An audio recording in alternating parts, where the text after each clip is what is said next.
Mais mon problème, Monsieur le Président, c'est bien de discuter avec vous. Au niveau des agents de santé, quels sont les mécanismes qui sont mis en jeu pour permettre aux agents de santé de poser leurs problèmes? Quand nos éléments qui sont là-bas font AG, font sit-in, font marche, posent des problèmes, et on ne les écoute pas, ils finissent même pas aller en grève, on ne les écoute pas, et ils disent même grève sans service minimum. C'est pour vous dire, Monsieur le Président. Ce que vous dites est grave. Vous savez pourquoi c'est grave? Oui. La vie ne doit pas être un élément de chantage. La vie ne doit pas être non plus un élément de négociation. Personne ne doit négocier avec la vie d'un tiers. Quelle que soit la légitimité, la raison de votre revendication, quel que soit le bien fondé de votre raison, vous ne devrez pas utiliser la vie pour réclamer. C'est pas possible, c'est immoral. Les gens vont en grève pour sauver les vies. Si vous pensez qu'ils vont en grève pour que les gens meurent, ils vont en grève pour sauver les vies parce que les conditions ne sont pas remplies.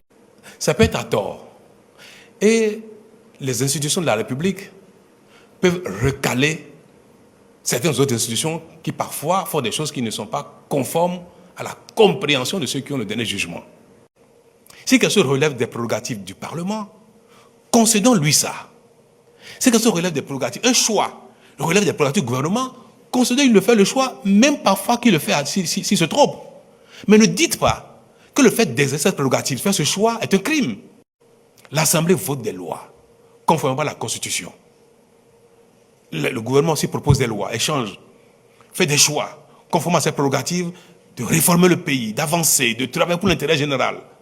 Donc, ce faisant, si ça ne passe pas, parlons-en, discutons-en, mais n'en faisons pas un crime, une crise majeure. C'est comme si on a fait des choses qui sont gravissimes. Mais je tenais à ce qu'on partage tous que ce débat vaut d'être mené. Que cette question, cette réflexion, ces échanges valent bien la peine parce que ça a un intérêt, relève de l'intérêt général, relève de quelque chose de moral, également relève de quelque chose de droit. C'est ce que je vous dis, moi quand j'ai lu ça, ça m'a perturbé. Je dis, mais même le droit, la Constitution permet la chose. Le BIT le permet. Donc, c'est passé.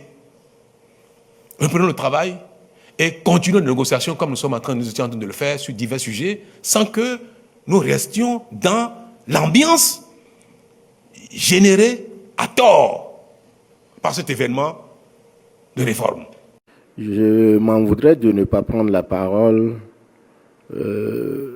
pour dire un certain nombre de choses en ce qui concerne les statuts particuliers des enseignants, parce que j'ai été rapporteur général de la commission qui a rédigé ces statuts.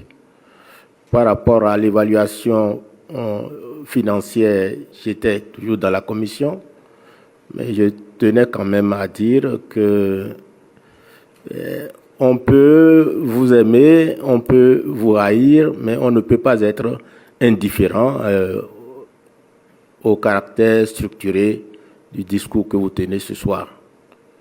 Nous avons compris l'enjeu et vous avez, dès le début, rassuré par rapport à la sérénité des échanges de ce soir. Moi, je comprends qu'à travers les différentes séances que nous avons eues dans la commission permanente et la rencontre que nous avons avec vous ce soir, qu'il y a eu des avancées. Je voudrais vous donner cette garantie que nous ne remettons pas en cause le statut particulier. Nous n'avons pas l'intention de remettre en cause ce qui est inscrit et qui certes ont des impacts financiers énormes que nous avons la volonté de satisfaire en fonction des moyens dont dispose la nation. Ce que nous allons faire, et ce que je vous invite à comprendre et à expliquer à vos mandants, c'est que les travaux au sein de la commission vont se poursuivre et je vous donne la garantie que ce qui fera l'objet de consensus sera immédiatement mis en œuvre. D'autant que, et vous et nous allons voir dans le fond de la marmite ce qui est disponible. Et moi, en tout cas, j'ai le souhait que quelque chose au moins soit fait, aussi symbolique soit-il, pour qu'il y ait au moins la manifestation de la bonne volonté du gouvernement. Donc cette garantie, je vous la donne et vous pouvez la transmettre aux enseignants des deux ordres. Oui. Aujourd'hui, le cours magistral que vous nous avez donné là, ce serait en temps de paix que ce serait appréciable. Et on aurait souhaité que ça se répète davantage. Mais à l'heure où nous parlons là, non, ce n'est pas ça là. Ce qui nous manque là, c'est quelque chose pour apaiser le bas peuple. Merci. Je crois qu'il faut agir. Ce que les travailleurs demandent, c'est le minimum nécessaire pour une vie décente. Le travailleur demande 200 francs pour son petit déjeuner, alors que le croissant est à 800 francs. Mais il ne demande que 200 francs aujourd'hui. Le travailleur demande 500 francs pour manger à midi, 500 francs pour manger le soir et 50 francs d'eau. Et ça lui fait 40 000 francs. C'est simple, ce que le travailleur demande. Mais s'il mange, est-ce qu'il ne va pas se soigner? Est-ce qu'il ne va pas se loger? Est-ce qu'il ne va pas s'instruire? Mais c'est ce que nous demandons, Monsieur le Président de la République. Savez-vous, Monsieur le Président, qu'un travailleur part à la retraite avec 2 maladies, Monsieur le Président de la République? Mais c'est de ça qu'il s'agit. Savez-vous qu'il y a des menuisiers, des maçons, des producteurs agricoles qui n'atteignent pas la vieillesse, n'ont pas 1 franc de revenu mensuel pour manger? Est-ce que vous le savez? Oui, Monsieur le Président de la République. D'accord. Vous savez qu'il y a des gens qui n'ont pas 10 000 francs de revenu mensuel pour manger, pour avoir les 3 repas, le petit déjeuner, pour avoir la bouillie, 50 francs de bouillie par le matin. Ils n'ont pas ça. Vous le savez. C'est la conséquence des politiques que les politiciens, vous avez mené dans notre pays jusqu'à ce jour. Bon, est-ce qu'il n'est pas temps de réparer? Pour le réparer, Monsieur le Président de la République, la première des choses, c'est la politique salariale de notre pays. En faveur de qui? Ceux qui ont des salaires? Naturellement. Et ceux qui travaillent qui n'ont pas de salaire? C'est ceux qui ont le travail qui entraînent le reste. Le paysan n'a pas de travail, les médias n'ont pas de travail. Selon vous, il y a combien de gens qui ont moins de moyens que les fonctionnaires? Sur les 10 millions que nous sommes, combien, selon vous, ont un niveau de vie plus difficile, ont un pouvoir d'achat plus bas que le vôtre? Combien? Monsieur le Président de la République, un mal qu'on peut soigner avec une aspirine, quand on ne le donne pas le moment et à temps, c'est la chirurgie qui intervient par la suite, Monsieur le Président de la République. C'est vrai.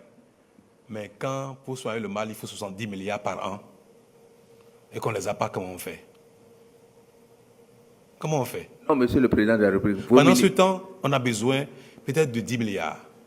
Pendant ce temps, on a besoin de 10 milliards pour accorder les soins de santé à 2 millions de personnes par an.